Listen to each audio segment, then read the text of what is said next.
my name is Sanjay, and I saw Lisa Frankenstein, and I kinda liked it. No, actually, I'm certain I enjoyed the film. Pardon the title, it's just a bit of hyperbole. Or is it? Why does it feel like I'm one of the only people who's seen this film? Funnily enough, my younger brother and I went to see it on the 9th, technically the day of its premiere, and the theater was just about empty. There were no more than 5 or 6 people with us, and I don't think they had a good time. None of them laughed at the funny bits, nor cried at the sad. Now don't get me wrong, I don't mind going to see a film in a near-empty theater. In fact, I used to hope the theater wasn't crowded. I don't like crowds, I'm not the biggest people person. However, as I've become more conscious about cinema, it started weighing on me a bit more when I go to a premiere and notice how jarringly empty the theater is, especially if the film is original. Back in my naivete, I would have blamed Marvel films for this. Curse those damn superheroes in spandex, I'd scream to the heavens. But I don't know if it's so easy to blame them anymore. There aren't even any Marvel films in theaters right now. Well, no official Marvel films anyway. Of course, Marvel films are still moderately successful in terms of box office numbers, but the wider perception has pivoted. We're entering the era that's being dubbed superhero fatigue by reviewers and critics. People are tired of seeing the same story told over and over again with minor various shades of difference.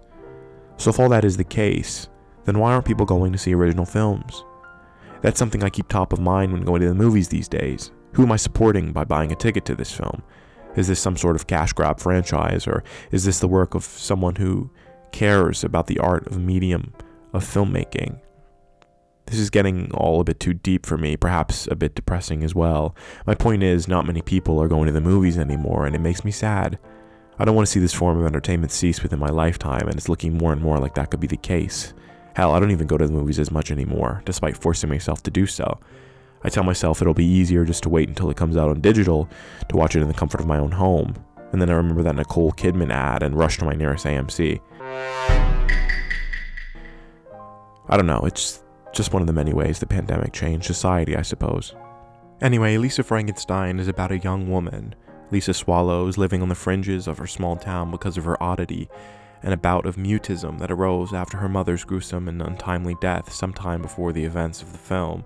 One night, a thunderstorm rolls into town, bringing with it strange green lightning, an arc of which strikes a local, supposedly cursed cemetery, specifically the grave of a long-dead Victorian man who Lisa just so happens to tend, bringing him to life. After a fair bit of fright and screaming, the two quickly become pals, and they realize they can help each other, and the film takes off. Lisa is portrayed brilliantly by Catherine Newton, an actress whose work I've seen and enjoyed before. Does anyone remember her character from Dog with a Blog, that old Disney Channel show? I do. One scene from one of the episodes that she was in, for some reason, sticks in my brain. It was the episode when she's explaining to the older brother, whose name escapes me now, that she has a clicky elbow or something. It kind of freaked me out. Maybe that's why it stuck with me. One time, people said I couldn't do a triple flip on my bike. I showed them. I landed on those people. That's where I got this scar. I got one of those the time I ramped off the ridge of pain. Before that, it was just the ridge of. Hey, that's where I messed up my knee. Now when I bend it, it pops. Sweet. When I do this, my shoulder locks. Hey, I pop, you lock. Let's pop and lock. She was also one of the main characters in The Society, one of Netflix's most promising shows that, naturally, they pulled the plug on entirely too soon. It's evident following the Victorian man's reanimation that Lisa's home life is tumultuous. Audiences can infer that before her mother's passing, things were easier for Lisa, living simplistically, happily, with 2 parents, playing board games together. Now Lisa contends with her wicked stepmother, Janet, portrayed by Carla Gugino. She's over the top and obnoxious, and clearly one of Lisa's most prominent adversaries. Upon seeing the mess, rather than expressing concerns for Lisa's well-being, she instead turns to anger, something I'm far too familiar with in my personal life. I'll admit it's a bit odd that Lisa doesn't wrestle more with the fact her mother was murdered. We're not told how long before the film those events take place, so it's anyone's guess, but I'm assuming a young woman would struggle with a loss so tragic. Further, we're not given any solid reason as to why Janet dislikes Lisa so much. It's assumed that it's due to her strangeness, but I can't say for certain. Lisa's father, played by Joe Crest, coincidentally also the father in Stranger Things, is seemingly disconnected. He's not abreast of anything happening in Lisa's life, and his wife's blatant mistreatment of his daughter goes unremarked upon, likely in an effort to avoid confrontation with his wife. I suppose there's one upside to her new family situation. Taffy, her stepsister, played by Liza Sobrano, who's quite kind to Lisa. I didn't much care for Janet as a character. I saw much praise for Gugino's performance, but it didn't land for me. The humor from her character lay in her outrageous outbursts and poor temperament, but it wasn't all that funny. Her bitterness and resentment for Lisa make Taffy's kindness feel a bit out of place. Taffy's her own person, of course, but I'm going out on a limb here to say that Janet probably didn't suddenly become so cruel when she met and married Lisa's father. She's likely been that way prior. So why hadn't any of it rubbed off on Taffy, who is so sweet that I left with a toothache? It's not a huge discrepancy or cause for much concern, really. It was just something I was conscious of while watching. While I'm at it, I might as well admit that despite her performance earning her praise from critics as well, I wasn't a fan of Taffy either. Her entire act felt entirely too fake, partly due to the way Soberano delivered her lines. I wasn't entirely convinced by her performance, which is sad considering she's very involved with the plot. I do appreciate the direction Diablo Cody took with her character, however. It would have been quite easy to write her as a stuck-up popular cheerleader, just another figure making Lisa's life hell, but instead Cody subverted expectations and made her an ally, well, for the most part. And Cody does this more than once in the film. We quickly learn that Lisa isn't much concerned with being liked or popular, which seemingly goes against the style of films in a similar vein, where we typically see our main character excited to get made over by her cheery stepsister so she could impress her crush. Instead, Lisa is pale with wild hair and quote-unquote flat-chested as an older man, her boss in fact, regards later in the film as one of the reasons he perceives her to be unlikable and possibly unattractive, all traits far removed from Taffy. But none of these things bother Lisa. She never expresses qualms about her appearance or perception. She's focused on being Lisa, weird, wacky Lisa. Sure, the opening scene has Taffy attempting to remake Lisa's appearance before their party, but Lisa doesn't really take to it. She gets shocked by Taffy's tanning bed, a device that becomes a useful trick as the film progresses, and one I quite enjoyed, and ultimately she goes to the party wearing and looking how she wants. The reanimated Victorian man, known formerly as The Creature on IMDb, is another standout in the film. He's played by Cole Sprouse, and I mean, come on, who doesn't love the Sprouse twins? In all seriousness, there's a unique physicality in Sprouse's performance. For starters, the creature is a mute. So much of Sprouse's communication is conveyed through grunts, groans, and facial expressions. Most of the time, this is played for laughs, but it worked for me. I was expecting Lisa's reaction to his revival to be much different, as in immediately smitten, but that doesn't happen. She's wary of him, then kind, but there's not much in the way of a romantic or sexual interest between them initially, which I liked. There's also a bit of funny banter between Lisa and the creature when she lets him into her bedroom. Lisa figures that because she gave him her mother's rosary, and after having a bad day she said she wished she could be with him, he thought she meant romantically. She explains that she meant that she wanted to be in the ground with him as in dead, and that got a chuckle out of me. Perhaps the most enjoyable bits are where Lisa and the creature exact revenge on those who have wronged her. They claim their first victim fairly early in the film, with Janet being bludgeoned after threatening Lisa. The creature steals her ear, Lisa sews it on for him, and a quick hop in the tanning bed reveals that it can reanimate the body parts he's missing. It's a neat little gimmick, and I never found it offensive. That's part of what I enjoyed about the film so much. It's bold with its weirdness. It isn't concerned with trying to explain to audiences how the process works. It just does, and that's that.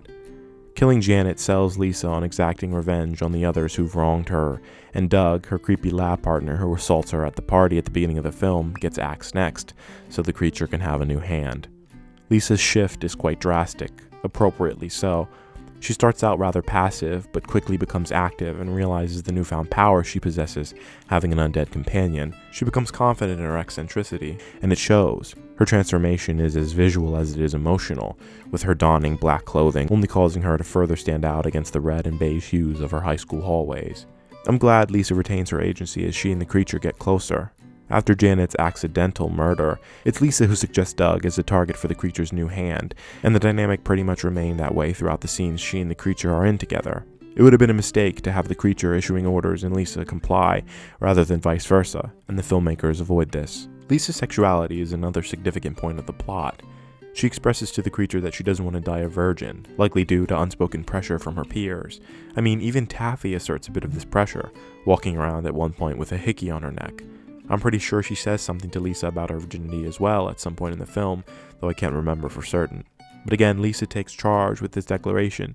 She decides late in the film to confront Michael Trent, editor of the school newspaper, and her crush, with her sexual feelings for him.